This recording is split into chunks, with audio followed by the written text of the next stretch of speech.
What if the very things making your life feel hardest right now are not signs that God has forgotten you, but signs that He has marked you? What if your greatest struggles are not evidence of His absence, but of His presence? Many Christians believe that being anointed by God looks like open doors, favor, and smooth paths. But if you've ever thought, I must be doing something wrong because nothing is easy, this is for you, brothers.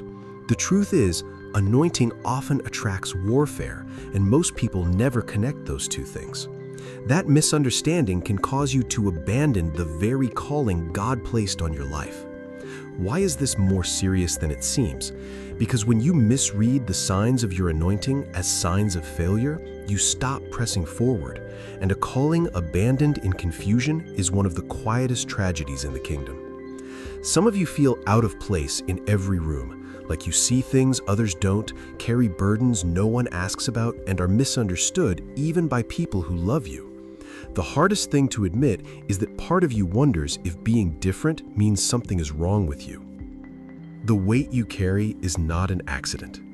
Anointed people often feel a depth of sensitivity and spiritual burden that others around them simply do not carry, and that is by design.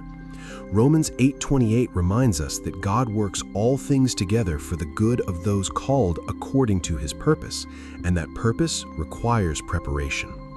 Stop apologizing for how deeply you feel things and start asking God what He is forming in you through it.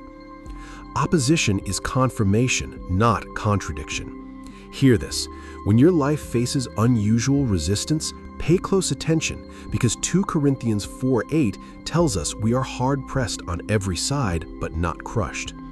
Opposition is often the shadow cast by a significant calling.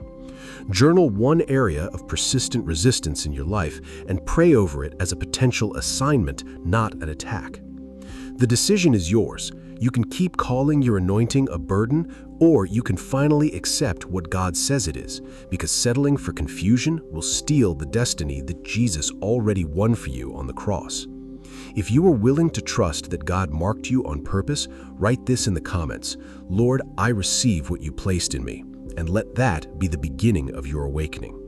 And if this message spoke to your heart, subscribe to The Burning Bush, because the bush is still burning and God is still speaking from it.